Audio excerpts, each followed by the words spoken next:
Saiba agora tudo o que vai acontecer na última semana de Vencer o Desamor. Cola com a gente que eu vou te contar tudinho com exclusividade e detalhes também. Linda vai até a casa de Ariadna e ao chegar lá, ela pergunta se lá Eduardo Falcão mora lá. Ariadna diz que sim, e ela diz que se chama Linda, a esposa de Eduardo.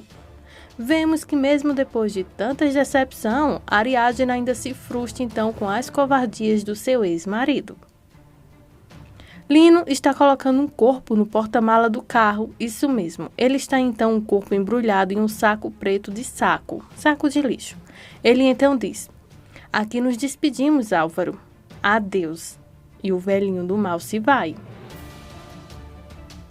Daphne e Gael conversam sobre seus segredos do passado. Gael diz que fez várias vezes estupidez a qual ele não se orgulha. Daphne sorri e diz que ele ainda não quer que ela saiba dos seus passados. "Não é verdade?" pergunta ele. Ele diz que não é bem isso e que após tantos erros, ele aprendeu que é melhor sempre dizer a verdade, principalmente a quem ama. Ele começa então contando com um dos seus erros como aconteceu, que foi bem no período em que Ernesto morreu e o pai dele também. Ele conta que conheceu uma mulher lá no trabalho que se chamava Paula. Eles trabalhavam juntos, já que, claro, se conheceram no trabalho, né? Uma vez, ela ficou muito irritada com ele por causa de um abraço que ele a deu. Ela o repreendeu porque ela sempre foi muito amável com ele, mas isso não significava que ela queria algo com ele. Ele disse a ela que pela maneira que ela o tratava, queria então ela sair com ele, ou talvez que até mesmo tivessem algo juntos os dois. Daí, ele contando no flash, ela diz então a Gael, pois pensou errado, e pede então para que ele deixe tudo então como está, e que nunca mais a toque. Percebendo o grande erro, Gael pede para que ela deixe tudo para lá, para que não se irrite. Ela então conta que vai contar para todo mundo que ele a assediou e que irá o acusar por abuso. Gael pede perdão à moça e pede que ela não conte nada a ninguém.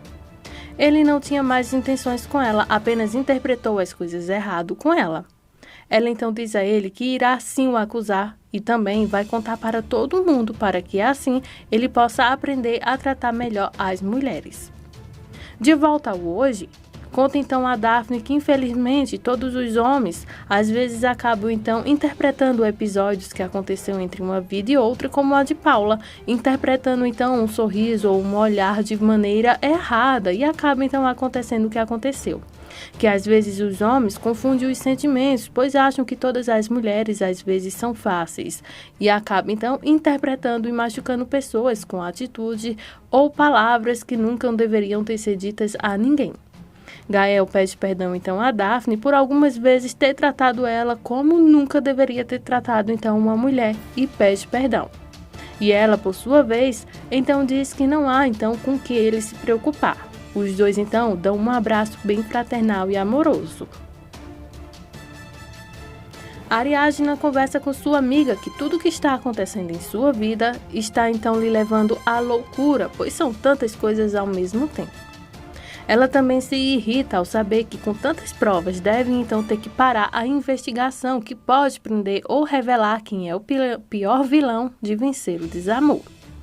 Ela também revela sua frustração com Eduardo mais uma vez, que por pensar ser homem pode defender ou cuidar do filho mais do que ela por ser mulher. No hospital, Daphne, as crianças e sua mãe estão lá esperando para ver Gemma, quando Bárbara chega e Clarinha corre para abraçar sua vozinha, como ela chama.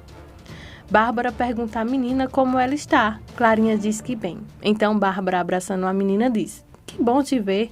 Pena que não posso dizer isso com todo mundo que está aqui", se referindo então à mãe de Daphne que está lá. Aproveitando o reencontro, Daphne pergunta a Bárbara se pode voltar a morar com ela, já que depois dos últimos acontecimentos, ela perdeu seu emprego e novamente está sem dinheiro. Bárbara, nesse intervalo, repreende a menina por duvidar do seu filho Gael sobre o que envolvia a morte do marido dela. Daphne pede perdão e diz que há muito tempo estava buscando respostas e que acabou se enganando e pede perdão a Bárbara por isso e diz já ter resolvido então sua situação com Gael. Bárbara diz que se ela e Gael já se resolveram, então ela pode sim voltar a morar lá na casa com ela.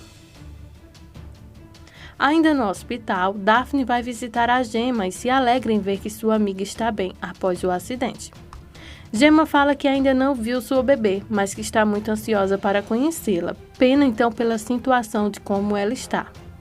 Daphne diz que deve ser muito linda e bem pequenininha, já que nasceu prematura. Claro que ela não fala o nome prematura. Gemma está bem triste por não ter então pensado nas consequências de sua vida e, de modo geral, se lamenta muito. Gael chega e os três começam a conversar. Daphne diz que está triste então, mas Daphne também tenta animar a amiga, dizendo que ela vai ficar muito bem e que também pode ajudar ela, já que ela, Gemma, lhe ajudou várias vezes cuidando de seu filho, de seus filhos. Gael e Daphne então prometem ajudar Gemma no que for preciso para recomeçar com sua vida. Gael recebe então uma chamada importante do trabalho e sai, deixando então Daphne e Gemma sozinha para conversarem. Daphne sai e vê que sua mãe e Bárbara finalmente conseguiram então dirigir a palavra uma à outra. Daphne agradece a Bárbara por ter ficado de olho em seus filhos. A mãe de Bárbara se vai para não ter que perder o transporte de volta para casa. Cassandra se vai e conforta Ariadna antes de ir sobre o sumiço de Álvaro e pede à amiga que fique tranquila, já que já ele aparece ou manda uma mensagem para ela. Sozinha em casa, Ariadna se angustia. Lino está conversando com Bárbara após todas as covardias que ele fez. Ela desabafa com ele que nunca se sentiu tão sozinha quanto agora. Ele tenta animar ela, sem dar pista das maldades, claro, que ele anda fazendo em suas costas. Ele então diz a ela que agora estão no momento perfeito para que eles possam viver suas vidas sozinhos, claro, um ao lado do outro. Bárbara então diz que seus filhos são muito importantes para ela e que ela e Joaquim sempre tiveram então um sonho de ter uma casa cheia com filhos e netos. Lino muda de assunto e diz que Bárbara deve estar muito feliz, já que o filho dela com Gael vai estar então presente no casamento deles. Bárbara diz que Álvaro e Eduardo também são sua família e ela tem esperanças de que eles possam voltar a ser amorosos novamente. A campainha toca e Bárbara atende. Olha só quem é. É sua nova nora atrás de Eduardo. Ao atender a porta, Linda pergunta por Eduardo. Bárbara, cheia de deboche, fala: olha só quem é e veja se não é a mulher que transformou a vida do meu filho no impossível. As duas trocam farpas e Linda a chama de então delinquente, que se casou com ela por interesse, abusou de sua confiança e o enganou e também depois disso tudo ainda a roubou e desapareceu. Bárbara então defende o filho Eduardo e chama Linda então de despeitada e que ela apenas foi um deslize para o seu filho e que ela deveria criar vergonha e deixar seu filho em paz, já que tudo entre eles acabou. Linda pergunta a Bárbara se ela sabia que ela e Eduardo se casaram de verdade nos papéis. Bárbara diz que ela deveria saber que seu filho, o Eduardo, já era casado no papel com outra e que o casamento deles dois foi uma mentira. Linda começa a chorar e diz que agora entende porque Eduardo é assim, sem respeito, porque como tendo uma mãe como ela, mulher, não a entende? E agora, olha só o que causou. Então só deve ter aprendido com ela. E promete então a Bárbara uma vingança contra Eduardo. Ela vai deixar Eduardo morfar na cadeia para ver se ele pelo menos aprende a respeitar. Lino está lá bem ao lado e escuta tudo. Essas são as emoções finais de Vencer o Desamor. Cola com a gente que eu vou te contar tudinho. Aproveita, se inscreve no canal, deixa o seu gostei. Muito obrigada por sua audiência.